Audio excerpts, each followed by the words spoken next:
My name is Mark R. LePage, and you are listening to Entre Architect Podcast, where each week I speak with inspiring, passionate people who share their knowledge and expertise, all to help you build a better business as a small firm entrepreneur architect. My guest today is Katelyn Rossier, a licensed architect and founder of mentorDINO. Katelyn is focused on a problem many of us feel every day, but rarely stop to define: the gap between education and real-world practice. As firms grow, that gap often lands on the shoulders of already overwhelmed teams. Through mentorDINO, Katelyn is building practical training systems to support both emerging professionals and firm leaders. Today, we're going to explore how better training, stronger mentorship, and intentional support can help lead to more profitable, sustainable architecture firms. Katelyn Rossier, welcome to Entre Architect Podcast. Thanks, Mark, for having me. Oh, it's great to have you. Long time coming, for sure. This is something we've been trying to do for a long time, and I'm glad that we're finally hitting the big red button and getting this going here. So it's good to have you here. Let's start with your origin story. Go back as far as you want to go back. When did you discover your passion for architecture, and who or what inspired you to get started? Yeah, so I guess it's when I discovered architecture as a path that I could go do as a career. And that was with woodshop back in middle school. So technical hand drafting into CAD to fabrication.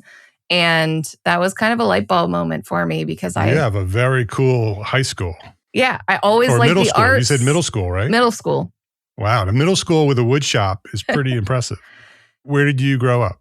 In Pittsburgh, Pennsylvania. So for anybody local to me, I went to North Allegheny. So it's a very large school in the area that tends to have extracurricular activities and extra courses to fill out a day that you can really hone in on something that you're passionate about. So it lended me to be able to have opportunities to discover and get my hands dirty without necessarily having to go to like a separate trade school or something else to get the experience. I hope anybody who has contact with educators and people who put together curriculums for middle schools and high schools are hearing you, because a lot of that's been cut out of, public education and middle school and high school education. And I think there are reasons why those courses and those trainings should be there. Yeah. And you're a perfect example of that. Because neither of my parents knew architects. I loved arts. My dad owned his own custom framing gallery. So I grew up, being in the back of the gallery where he's putting together all the frames, taking out the foam core, and just being able to draw on markers. And it gave me that artsy side. And I couldn't find a path that I could take some arts and creativity and put it into something that I could actually be profitable on, because he was used to talking to artists. And so it was the starving artist, and I didn't want to be that. So I'm like, no, I want to take this creativity and put it into a profession that I can have a passion for. And so once I figured out the hand drafting, because I always liked sketching, my mom even liked doing calligraphy. So I learned how to do calligraphy. So it was that technical craft that I enjoyed, that then we actually had drafting classes that I took all the way through high school. So I say I learned Revit back before I even went to architecture school in college, because that's when I learned it. Wow. But I learned Inventor and other programs by Autodesk that can take you down different engineering paths as well. So it got me to think how the CAD drafting side and the hand drafting can come together so you can problem solve. But even then, not too many people in the school district knew the path on architecture. So most people recommended I go talk to architects, and that was a good way to at least get that baseline to figure out where to go. So I went to Kent State University, and most local option I had was Carnegie Mellon. It's a great program, but it's very expensive, and I didn't come from means to be able to pay for a very expensive school. So Kent State was a good alternate that I could also get home if I wanted to, because it's right in Ohio and I'm on the western side of Pennsylvania. So pretty simple. And when I went there, it was more technical based. So learning technical versus concept-based architecture programs, I'm glad I went the technical arm because of how I originally found architecture. I am not surprised. I am more a technical architect, more than a design lead type architecture person. And so I struggled in studio because they really get you to think outside the box. And I was just craving the reality in the real world. And so made it through Kent State. I did their 4 years, plus I stayed there for a year and a summer for their master's. So it becomes a full 5-year program to have the 2 degrees. Ended up staying there for the master's just because I was also a tour guide for campus as a way to show people architecture, but also show them the campus that I love. I did always try to gravitate towards the architects and interior designers that would come through looking at those programs. And even the other tour guides were like, please go take them because I can't answer their questions. So it was a way to give back to help people have answers that I didn't have when I started the program. I don't even think I saw studio and what studio looked like ahead of starting architecture school. So I would always go off the typical path and take them up to studio so they could see what I was talking about because it's so different than what you're used to in the K through 12 world. So once I was done at Kent, it was graduated in 2013 and 14 because you graduate pretty quick. Yeah. And we were still at the remnants of the 2008 recession. So firms weren't coming to the university to showcase that they were hiring people. And it was just trying to hunt down a job anywhere. And I wanted to come back to Pittsburgh to be home, save some money living at home. And I was able to get a job at I would say medium-sized firm. I hate the firm sizes. I feel like you're either like small or mega. They were at 30 people here locally called IKM. And I did a lot of work local in Pittsburgh within walking, biking, and driving radius. And so I was able to get on job sites a lot. And so I spent more than half of my career before I went off on my own in the construction administration side and on a job site and seeing how you detail and design something and have it become a reality was super impactful. And so I loved my time at that firm, but we definitely hit a spot that we could have filled, I think it was 15 or 16 full-time employees. Our workload was that heavy and they just couldn't find the people. And so naturally, project teams get burned out, stressed. The drawings don't go out as good as they should. And I too got burned out and ended up leaving. And I did a quick stint at a design build company locally. Once you go over to the construction side, between the burnout and the money they can throw at you, it's like, well, all right, let's just go for it. But I hated it. I didn't like the culture of that particular office. Nothing against design build. I still like the design build concept and businesses. I just think I picked the wrong one for me. And I learned a lot about myself because I was able to step back. And that's also when I hit the second kind of burnout you can hit because I was bored out of my mind. I am not good at being bored. And so ended up pivoting one more time and I went to a large firm and shifted over to Smith Group in February of 2020. And so got in right before COVID, but Yeah. my mindset at the time was let me go to a large firm because then I can navigate my career and be able to pivot and figure out what path I wanted because I really wasn't sure where I fit in to the bigger network of career options. And I was at Smith Group through December of 2025, where I decided to fully pivot and go off on my own. Decided those large firms, it's a bigger ship to turn and pivot. And I don't like being bored and I don't like very slow reactions. And decided, okay, the next challenge for me is starting my own practice.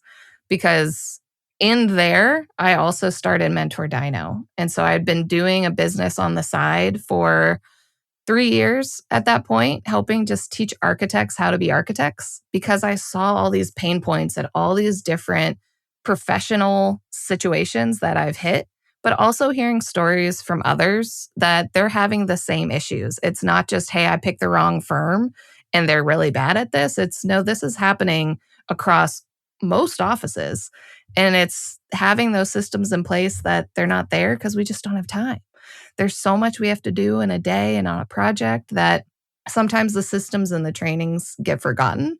So I definitely learned along the way on what that needs to do, but I also learned the business side and how to set up a company. I started an ARE series where I shared stories on how people got through the exams, but pivoted over to the mentorDINO Academy to help teach people the whole well-rounded approach an architect needs for their training, because we not only need technical training and drafting, but we also need professional development because we are presenting to our clients. We are also getting new work.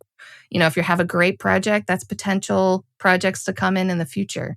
So there's all these different aspects an architect needs to learn, and there's not one source that was putting it all together for everybody.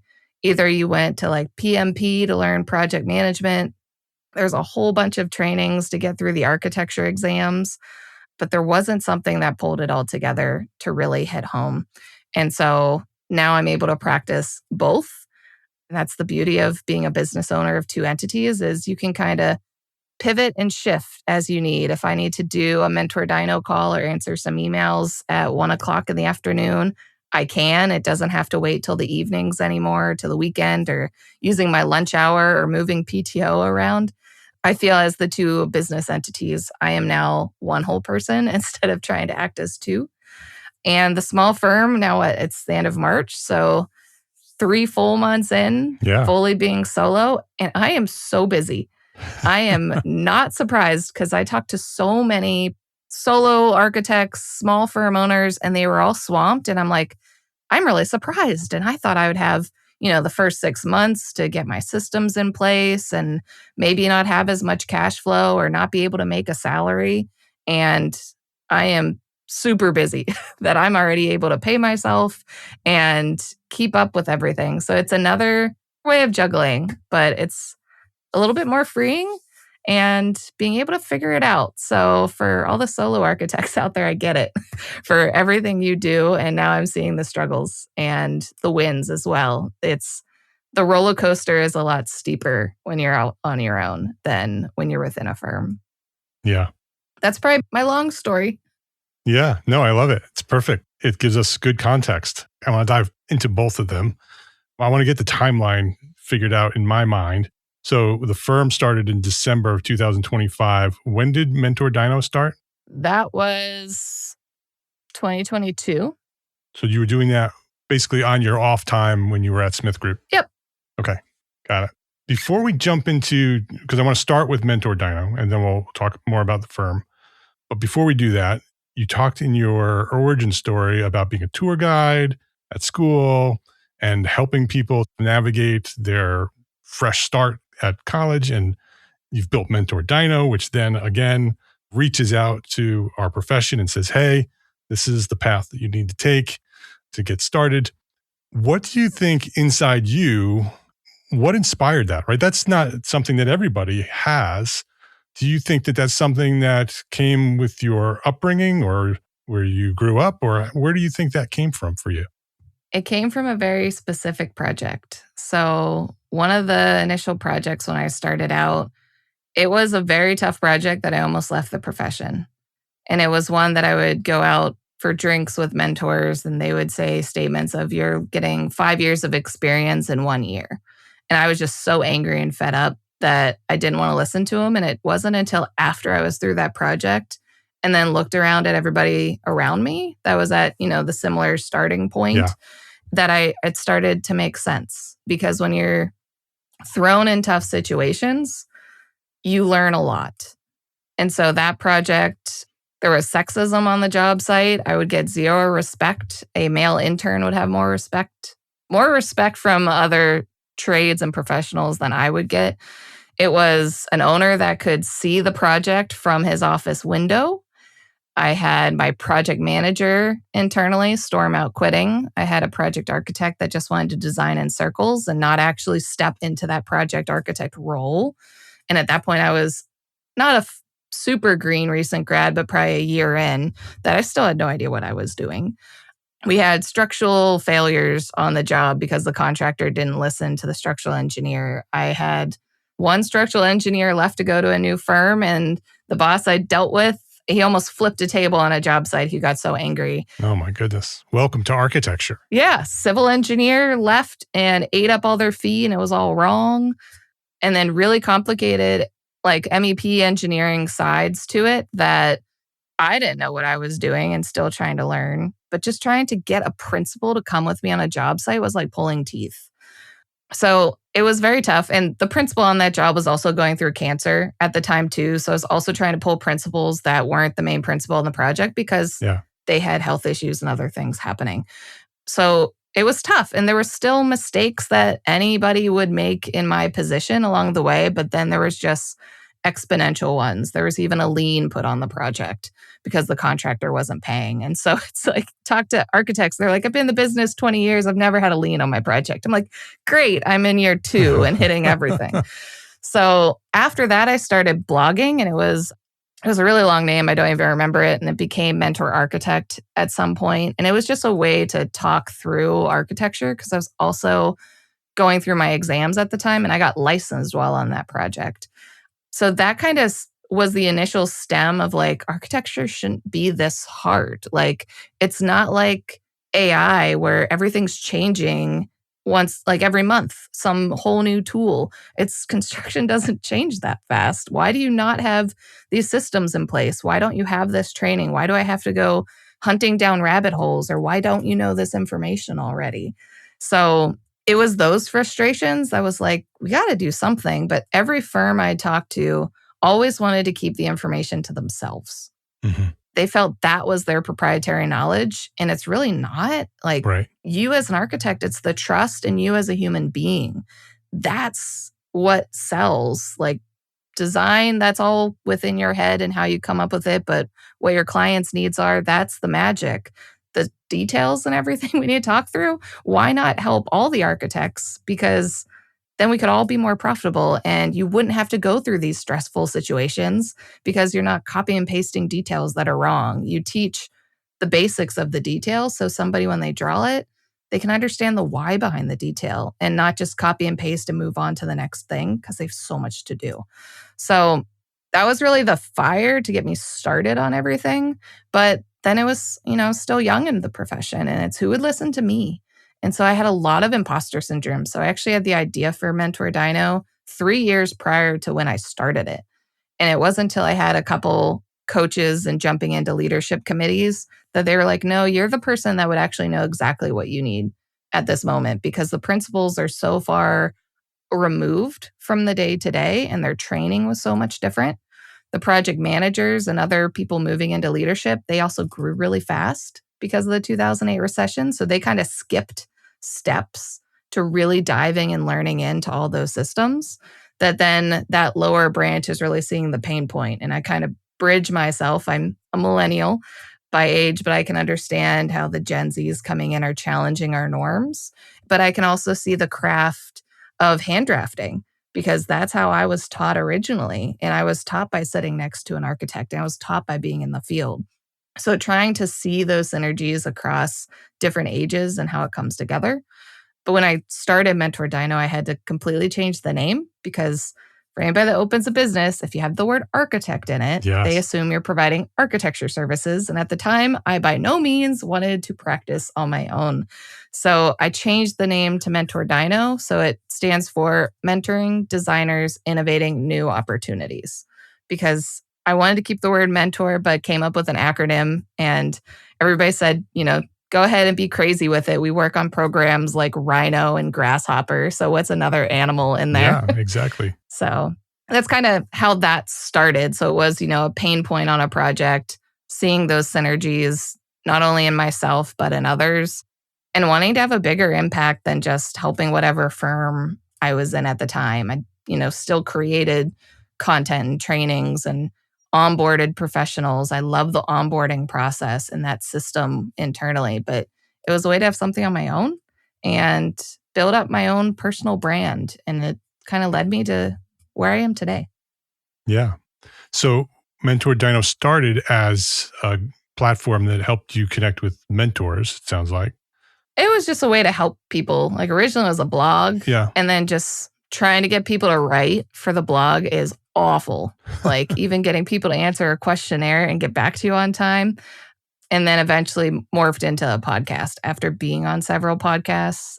And that was a good way to get career stories and share advice for professionals without having to make people write. It's a lot easier to ask somebody for an hour of their time just to talk rather than, hey, can you go write me an essay or answer these questions? So the last several years, mentorDINO has evolved and grown and continued to grow. What is it today, just so people understand what we're talking about?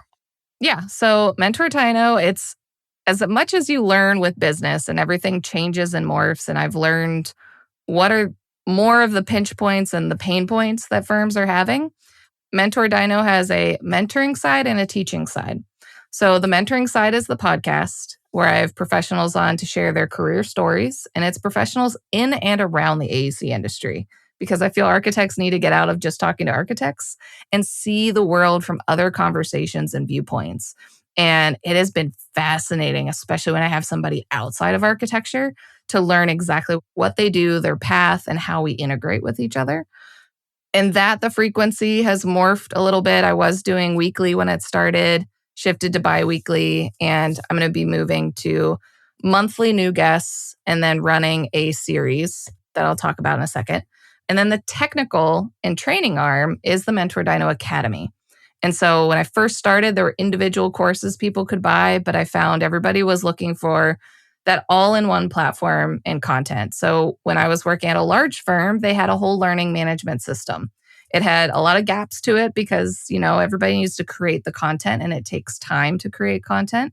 And so it's pretty much making that platform that large firms have, but giving it access to everybody. So it doesn't matter if you're a solopreneur, have a small firm, if you're just an individual looking to study for the exams, or CSI has their CDT that I've added practice questions to, but also project management, business of architecture, and all those professional and personal growth items. I even have cybersecurity because I've been at a firm that was under cyber attack. And for a small firm, if you get a cyber attack, that can put you out of business.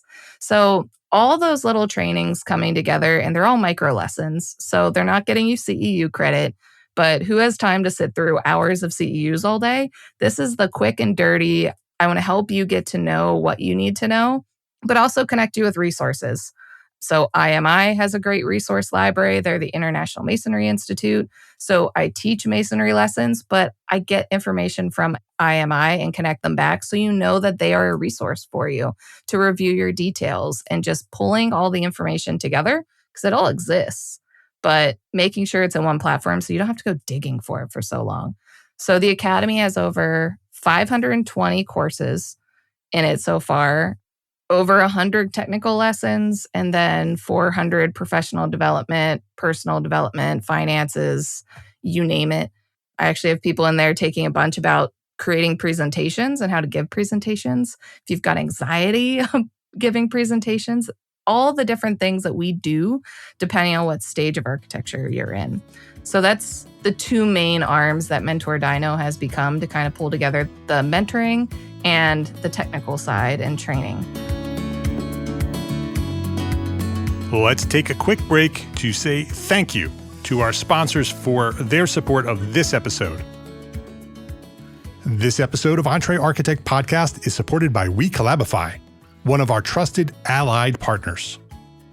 As this community has grown over the years, one thing has become very clear to me. The partners we choose matter. Allied partners are not sponsors. They're not advertisers.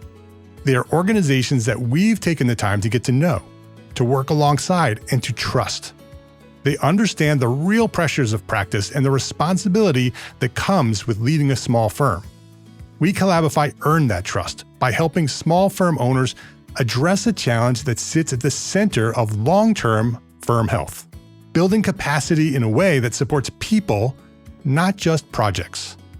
Their insourcing model brings skilled design, BIM, and technical professionals directly into your team. They work in your time zone, inside your systems, and part of your day-to-day workflow. That integration allows firms to add capacity when it's needed, scale with intention, and grow without sacrificing culture, leadership focus, or quality of life. If you're thinking beyond short-term fixes and focused on building a firm that lasts, I encourage you. Go learn why WeCollabify is one of our trusted allied partners. Visit WeCollabify.com/EntreArchitect to learn more. That's WeCollabify.com/EntreArchitect. Gain lessons learned and credits earned with Arcademy, ARCAT's continuing education program. Listen to popular episodes of the Detailed podcast and earn AIA-approved HSW credits. Yes, you heard that right, HSW credits for episodes of Detailed podcast. Listen to an episode, check out the learning objectives, and use what you've learned while listening to take the course. The program is free, it's simple, and can be found at arcat.com under the Resources tab. Or just go to arcat.com/arcademy. That's arcat.com/arcatemy. That's arcat.com/arcademy. Please visit our sponsors today and thank them. Thank them for supporting you, the EntreArchitect community.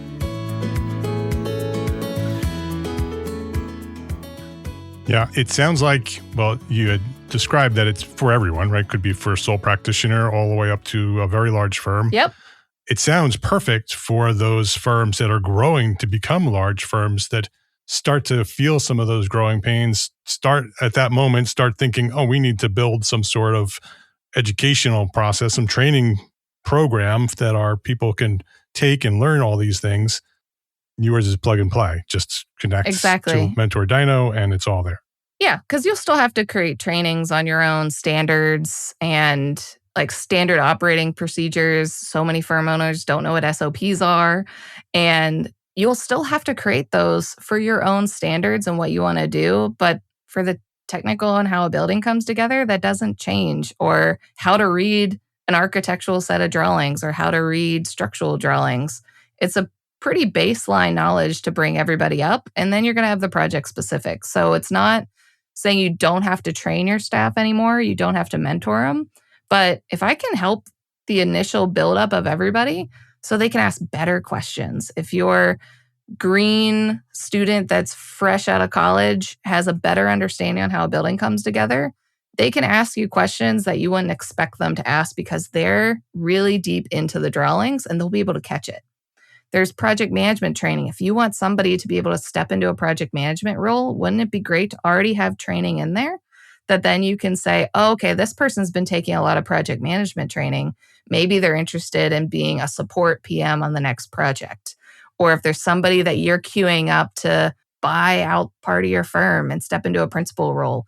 So many principals don't understand the business side of architecture and basic net operating revenues. And so I've got basic business courses in there as well as business of architecture. So both apply, and it's just how you apply business to the architecture practice. So it's a way to just get everybody rolling faster so you don't feel like you have to create 500 plus lessons from nothing. It's, hey, I got the initial base for you and it grows every month.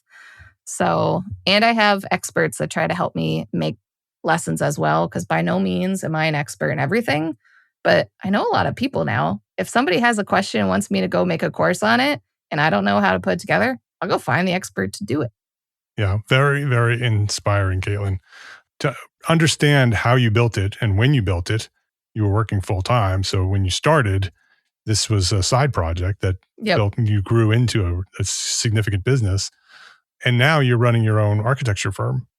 And it sounds like the things that you have learned in order to teach other people have lent themselves to helping you build a successful architecture firm. You're talking about being very busy 3-4 months into the business. That's a testament to all of the training that you've learned and have executed on. Yeah. And beyond the training, it's just the conversations. I wasn't expecting the podcast to impact me as much as it did. But beyond the imposter syndrome of starting training, there's imposter syndrome of if I'm good enough to run my own practice and if I know what I'm doing. So because I'm so busy and I had to pull back the podcast, I'm running a series called Conversations That Built My Practice. And I pulled out the top 25 episodes that truly impacted me on taking a step or a thought into opening up my own practice and that it's something that I can do. And these professionals also became resources. I've reached out to several of them after their episode was recorded and aired, and even pitching ideas on, hey, I'm thinking about going this way. Do you have another 20 minutes to just let me pick your brain and, offline conversations? So running that series It starts tomorrow at the time of this recording, so end of March. Yeah, so it's ready to go. Yeah. Listen now. If you're even thinking about opening your own practice or joining a startup or small firm, it's a great way to really shift your mindset a little bit differently, because when you open up your own practice, you have to take your architect hat off and you have to put a business hat on. And that is so many of the issues solo practitioners run into, because they want to just do the design and they don't acknowledge that they have to do the business. And so learning those stepping stones from so many other professionals, that hopefully I've learned a lot of their lessons learned ahead of going off on my own. But I've learned about marketing and social media through mentorDINO. So when I start off my own firm, I've got people finding me through AI and Google and searching like female Pittsburgh architect. And I'm one of the first firms that pops up. And I'm like, I am not the first female architect in Pittsburgh. And it's still mainly a landing page of a website. So I'm like, okay, I've learned enough about marketing, SEO, how to reach out to people, networking. So it kind of built up to that I don't think I could have bait and switched as easily. Yeah. But I also don't know if I would have had the thought to shift. Right. I think I would still be practicing within a firm. Yeah, you can learn more about mentorDINO at mentordino.com. All of it's there. The academy is there. The podcast is there. The blog is still there, right? The blog's there. I haven't updated it or issued it in articles, but there is a free download for the stories I collected on the ARE. I also ran a Pittsburgh Equity and Architecture report where I gathered salaries of architects in Pittsburgh. So if you're local to me, it's helpful. Yeah. And that's all free on the website. And you can also download a free course list. So if you're curious about the 520 lessons I have in there, that free download updates once a month. So you should be able to see everything through early March that's currently in there. And you can register as an individual or talk to me on bringing on multiple individuals within your firm. So it just kind of depends on what you want. And I got people in different directions that are in the academy. And that's all clear on the website, how someone can contact you? Yep. I have a contact form. So real easy, so I can see what you're looking for. But if you're an individual, you could just go in and purchase a subscription, and it's monthly. So pretty easy access. If you're studying for the exams and just need some extra practice questions for a couple months, you can hop in and see if it's something you want to stick around longer. All right. Sounds awesome. Before we wrap up, I want to know more about the architecture firm. So 3 or 4 months into it here and successful, what type of work are you doing? So I'm doing residential and light commercial. So I say I help growing families and businesses. I come from the commercial side and doing hospitals, giant workplace, higher education. So the commercial side's been a little bit slower, but I've been navigating residential and I've done some work on the side on the residential end. So it's been nice to have residential architects in my back pocket to ask questions to, because that has not been my wheelhouse and my training. So it's learning a new side, but understanding I've learned architecture before. I didn't design a hospital before I graduated college, and now I understand the different systems. But understanding I'm solo, so I can't go after the massive projects. But a lot of residential works come in and just trying to find the business networks where architects aren't. As much as the AIA is helpful, I'm not spending as much time with the AIA. I'd rather go spend time in networks that they don't know an architect at all. So I become the first referral point and the main person to reach out to. I get work from other architects that are so swamped that they don't have bandwidth to bring in more work. So even that architect network, I get other work and clients from there. And then focusing in on bringing in more commercial work to help diversify all those project types, because anybody that just focuses on one, you always get the worry on what happens, what recession's next. So now my focus for the next couple of months is bring in some more commercial clients. So the residential little additions tend to be the quick burn. And so I want a mix of long-term and short-term projects to be able to balance everything out. But hoping to build a team. I don't want to be solo forever. I don't want that pressure to everything falls on me. Or if I'm on vacation, everything falls on me. I want to be able to step away from the business and mentally take a break. And if somebody else can help manage it while I go take those breaks, that would be fantastic. So hopefully it grows into a small firm. I don't want anything to be crazy large, but a small nucleus team that can really have a big impact. And I focus on my Pittsburgh region.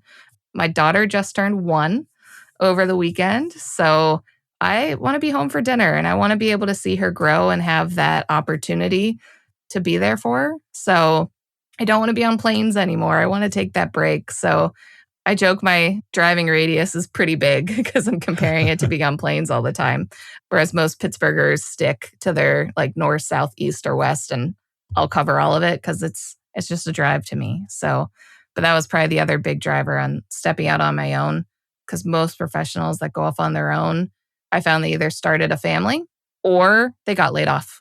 Yep. And most firms are started that way. It's rare that somebody plans it out and just leaves and doesn't have one of those two things happen. Very inspiring. You sound like a seasoned professional. Oh, thanks. And it's, again, testimony to the work that you've put into learning and training other people. I was going to ask you about your future, but you talked about your future. You talked about clearly you've done vision work and mission work and understands how that's a good place to start in order to get to where you want to go. Yeah, one of my core principles is all about a balanced practice, because I've been burned out enough times in my career that I know if it's always on me all the time and I have many years left in my career, I don't want to hit that burnout and have it all be on me. Building a smaller practice so you could have people to punt it off to if a kid's sick or something happens, or having some other coverage from a mental and health standpoint. Yeah. But Entree Architect's also been a huge help as well, because I joined at the mastermind level and the core groups I'm a part of have been fantastic. Seeing the ups and downs, that I'm not alone, understanding that, I have plenty of projects coming in right now, but 2 months ago I didn't. And so the roller coaster ride is steeper, but when you have other people to talk through and ask questions, it's so nice to have that accountability group to just spitball ideas or ask questions, or if I need help and I need to bring on a 1099. We've even had those conversations on, hey, if you need help, let me know. Let's set up a contract to be able to help you out. So Entree Architect's been a great resource if you're solo and haven't joined. It's been fantastic for me to getting the ground running with confidence. Yeah, thank you for that. I appreciate that. I'm glad that we could help for sure. How far out do you think your first employee is going to be? If you asked me that in December, I would have said, maybe a year or two. When you ask me today, I will know in the next couple weeks if I need to bring somebody on in like the next 6 months. Yeah. And that's the only real delay in that is, the business side. Cash flow, have enough of cash in the reserve, other cash moved over to my tax account, and making sure it's there to cover salaries for a couple weeks. But I already have a 1099 queued up to bring on board in the next couple weeks to help me get through some of the drafting strains. But yeah, I think a first hire is going to happen this year. And it just depends if, some of those bigger projects that are in the pipeline that I'm watching and just waiting for that initial meeting, if that starts and when it starts, to figure that out. But yeah, it's a lot faster. I thought I'd have a lot more time to work on my mission statements some more and exactly. hone in on my goals and get systems set up. Wait until it gets busy. No, just kidding. Yeah. Well, again, you've done a great job, and I can't wait to see where you go with your architecture firm. You're going to be super successful. I can see and hear how you've prepared for this and what you understand and how you understand it.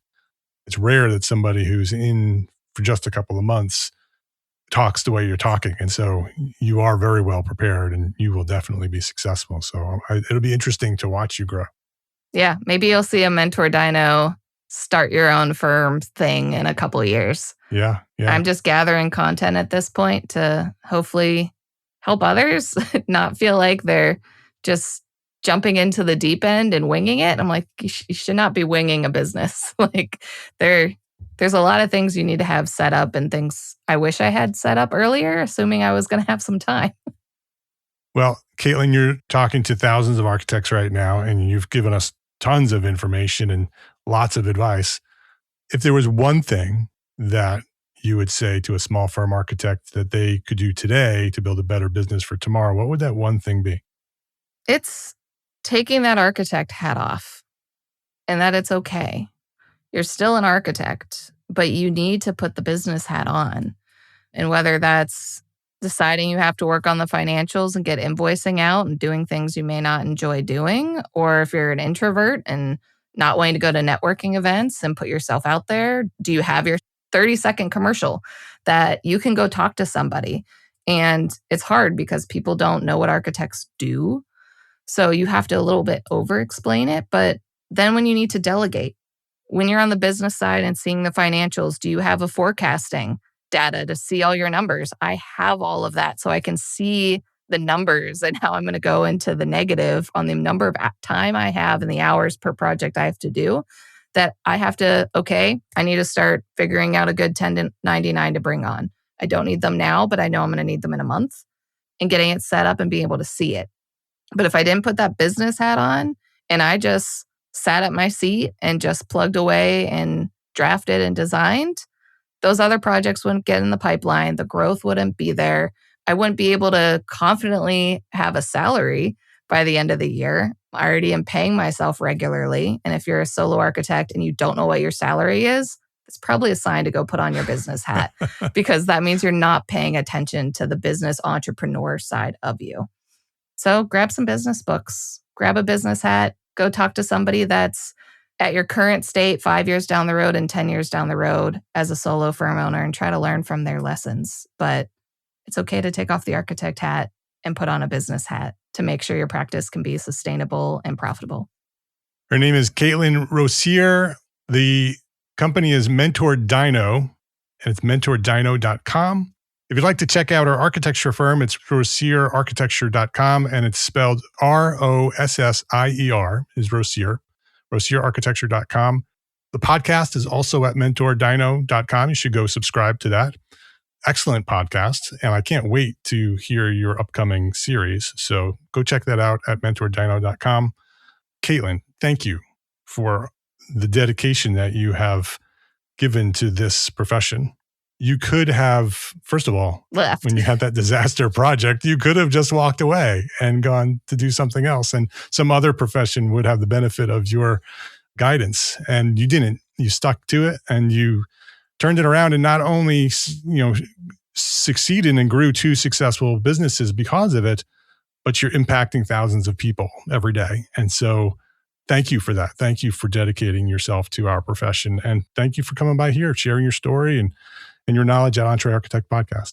Yeah. Thanks so much, Mark, for having me. If I can, impact my clients and impact other professionals, then I know I've done a job worth doing. Yes. And that's what it really means at the end of the day. Yeah. Well, thanks for being here. Thanks, Mark.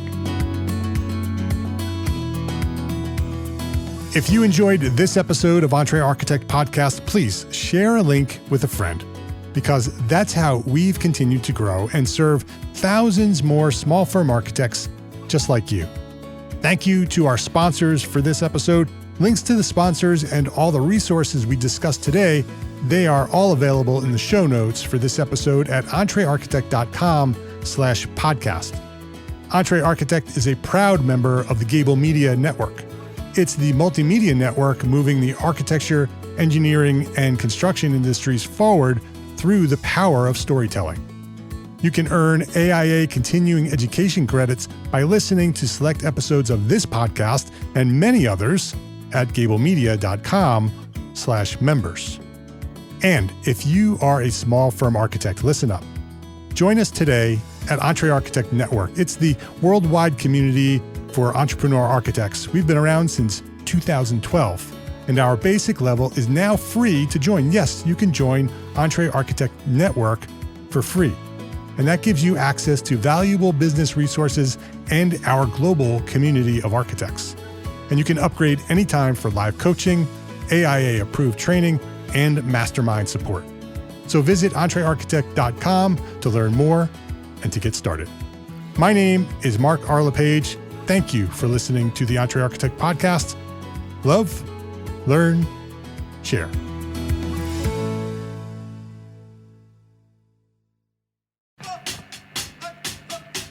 If you're an architect, a designer, a firm leader, or an entrepreneur trying to build something that actually lasts, there's a new podcast just for you.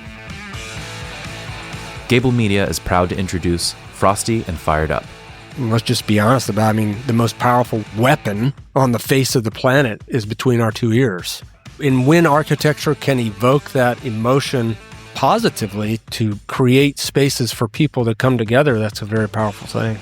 Hosted by Miller Caldwell, CEO and principal in charge of Caldwell Architects, this podcast was created out of a simple belief: architecture deserves better leadership, better culture, and a healthier profession. The actions of every architect affect every other architect in some way. What I mean by that is, if we are not focused maintaining the health of the profession. Right. If we're not focused on those things and we're only focused on our internal needs, there's a greater ecosystem that we have to respect and we're responsible to. Over the last decade, Miller has been on a personal journey, figuring out what it really means to lead, how discipline shapes outcomes, and why culture always matters more than strategy alone. Along the way, he realized these conversations shouldn't stay inside the walls of his firm. We all have our superpowers in what we do. And I would say one of my superpowers is probably business development. And the way I've become better at business development, I would say, is being intentional about connecting. When you're invited to do something, say yes. Frosty and Fired Up shares honest conversations about the things architects don't always say out loud: ownership, accountability, wellness, mindset, money, leadership, and the hard work behind meaningful design. Unfortunately, architecture is a slow art. It takes a long time to produce. It takes many years to get good at it. His decisions are what take the longest time. It's not the drawing, usually. You'll hear conversations with people who challenge and sharpen leadership, helping push the profession forward. This isn't about perfection. It's about getting better. One decision, one habit, one day at a time. That ultimately is the process, right? Focus on what's in front of you, what the priority is, and work your way through it.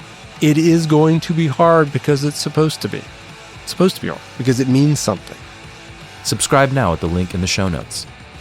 Frosty and Fired Up, now available wherever you get your podcasts.